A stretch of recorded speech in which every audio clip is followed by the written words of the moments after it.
आजकल सगा जाते ना तेला चाय पानी भले मत दे, वो गुटका दे दे, तंबाकू ज्यादा हो गए ठेला दहाल ले और ज्यादा हो गए तो हाँ लंबा दहाल लेते जा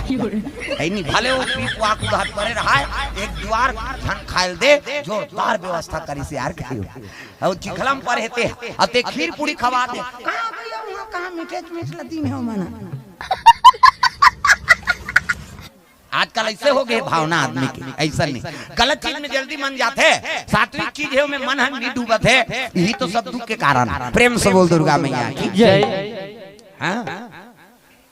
सियनामन बंधन करी न चले लग गए राज राज में लड़की देखे बर चले जाते डोकरा में। प्रेम से बोल दुर्गा मैया की जय। ये राज ले वो राज पहुंची जाके देखे कई जगह देखे मुंह डांट का दम दम ले इला कैसे करबे यार बुलडोजर आसान ला ये बैठी उठे नहीं सके तेला गांव भर थुआ थुआ कर दारी और दूसरा जगह की तलड़िंग लाड़ंग संडेवा काड़ी सही इला काला मांगबे भई है बड़ा और हवा में वो पानी जा रही थी पाखम दो चा जही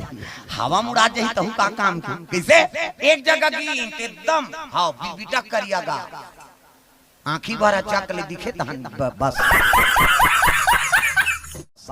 ये का बात है नहीं अंधियारी अंजोरी हो जाए। एक जगह की एकदम पर्रा फक ज्यादा पर रहे थे तहुनी फबे ढेसरा मछली सही नहीं में खूने नहीं ये कारे कहे ले तब वो अफ्रीका के मन पहली आज खिलाड़ी का क्रिकेट वाला वेस्ट इंडीज के मनाते मन करिया वो दांत चक ले दिखे तहन अंधियारे